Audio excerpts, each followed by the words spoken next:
मित्रांनो, आजवर आपण स्ट्रॉबेरीसाठी प्रसिद्ध असलेली गावं पाहिली असतील किंवा थंड हवेची ठिकाणं पाहिली असतील. पण तुम्ही कधी असं गाव पाहिलं का, जिथे गेल्यानंतर तुम्हाला हॉटेलऐवजी घराघरांमध्ये पुस्तकांचं मोफत ग्रंथालय मिळतं, जिथे भिंतींवर कविता आणि चित्र रेखाटलेली असतात. आज मी तुम्हाला घेऊन आलो आहे अशाच एका अनोख्या आणि भारतातील पहिल्या पुस्तकांच्या गावात, ज्याचं नाव आहे भिलार. भिलार हे गाव सह्याद्रीच्या कुशीमध्ये पाचगणी आणि महाबळेश्वरच्या अगदी जवळ वसलेलं आहे. पूर्वी हे गाव फक्त गोड आणि रसाळ स्ट्रॉबेरीसाठी ओळखलं जायचं, परंतु 4 मे 2017 रोजी या गावाची ओळख कायमची बदलली. महाराष्ट्र शासनाच्या मराठी विभाग आणि राज्य मराठी विकास संस्थेच्या पुढाकाराने वेल्समधील हे ऑन वे या जगातील पहिल्या पुस्तकांच्या गावाच्या धर्तीवर भिलारला पुस्तकांचे गाव म्हणून घोषित करण्यात आलं. या संकल्पनेमागचा मुख्य उद्देश म्हणजे पर्यटनासोबतच मराठी भाषा, साहित्य आणि वाचन संस्कृतीचा प्रसार करणे हा होता. आता तुम्ही विचार करत असाल की या गावात नक्की काय पाहायला मिळतं. तर मित्रांनो, या गावात प्रवेश करतात तुम्हाला घरांच्या भिंतींवरती सुंदर चित्र आणि ग्राफिटी पाहायला मिळतील. गावातील सुमारे 25 ते 30 घरांची निवड करून तिथे वेगवेगळ्या साहित्यांची दालनं तयार करण्यात आली आहेत. विशेष म्हणजे प्रत्येक घराला एक विशिष्ट साहित्याचं नाव दिलं आहे, जसे की कथा, कादंबरी, कविता, बालसाहित्य, इतिहास, पर्यावरण आणि आत्मचरित्रे. तुम्हाला ज्या प्रकारचं साहित्य वाचायला आवडतं त्या घरात तुम्ही थेट जाऊ शकता. तिथे वाचकांसाठी आरामदायी खुर्च्या, टेबल आणि शांत वातावरण मोफत उपलब्ध करून देण्यात आले आहे.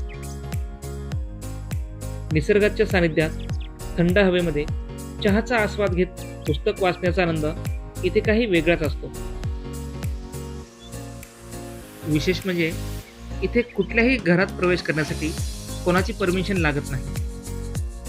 अगदी घराचा दरवाजा बंद असला तरी तो आपण हक्काने उघडून आतमध्ये जाऊ शकतो.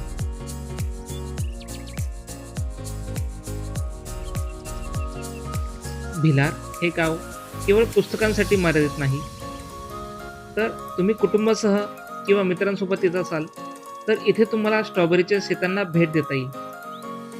ताज्या स्ट्रॉबेरीज आणि त्यापासून बनवणारे पदार्थ चाखता येतील. तसेच इथे वर्षभर अनेक साहित्यिक कार्यक्रम, लेखक कवीचे कट्टे आणि कार्यशाळा देखील आयोजित केल्या जातात. त्यामुळे जर तुम्हाला शांतता हवी असेल आणि रोजच्या धावपळीतून ब्रेक हवा असेल तर हे ठिकाण तुमच्यासाठी परफेक्ट वीकेंड स्पॉट आहे. भिलार हे पाचगणीपासून अवघ्या 8 किलोमीटर तर महाबळेश्वरपासून साधारण 15 किलोमीटर अंतरावरती आहे. पुणे आणि मुंबईवरून महाबळेश्वरला जाणाऱ्या सर्व बसेस पाचगणी मार्गे जातात. तिथून तुम्ही लोकल टॅक्सी किंवा ऑटोने भिलारला सहज पोहोचू शकता. इथे भेट देण्यासाठी पावसाळा आणि हिवाळा हा सर्वोत्तम काळ मानला जातो. गावाच्या अगदी सुरुवातीलाच प्रकल्पाचे मुख्य कार्यालय आहे. या कार्यालयामध्ये आपल्याला संपूर्ण गावाचा मॅप पाहायला भेटतो.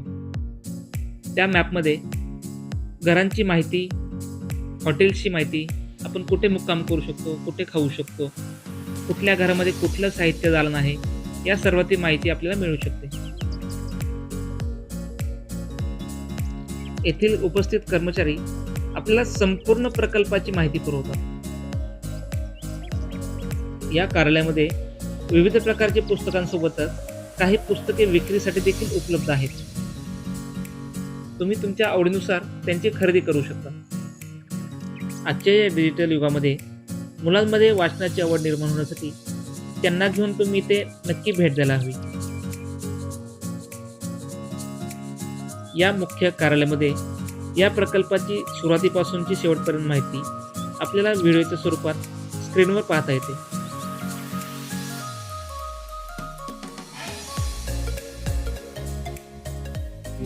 भारतात पहिल्यांदाच पुस्तकांचं गाव हा वैशिष्ट्यपूर्ण उपक्रम आकारास आला आहे.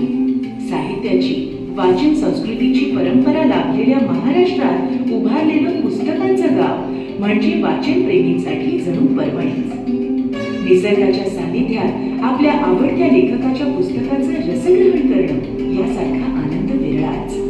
ही सुरुवात आहे नवसंकल्पनेची, ही सुरुवात आहे नवउन्मेषाची. पुस्तकांचं गाव ही नाविन्यपूर्ण संकल्पना मांडली ती महाराष्ट्राचे मराठी भाषा मंत्री माननीय श्री विनोदजी तावडे यांनी. इंग्लंडमधील हे ऑन च्या धर्तीवर पुस्तकांचं गाव या प्रकल्पाची संकल्पना आधारित आहे. आपल्याकडेही वाचन प्रेमींसाठी अशा प्रकारची व्यवस्था असावी या विचारातून हा प्रकल्प पूर्णत्वास आला. महाबळेश्वर जवळील विलार या गावाची या उपक्रमासाठी निवड करण्यात आली. त्यामागेही काही कारणं आहेत. एकतर विविध ठिकाणाहून अधिकाधिक वाचकांना पुस्तकांच्या गावात सहज पोचता यावं हा त्यामागील मुख्य उद्देश आहे.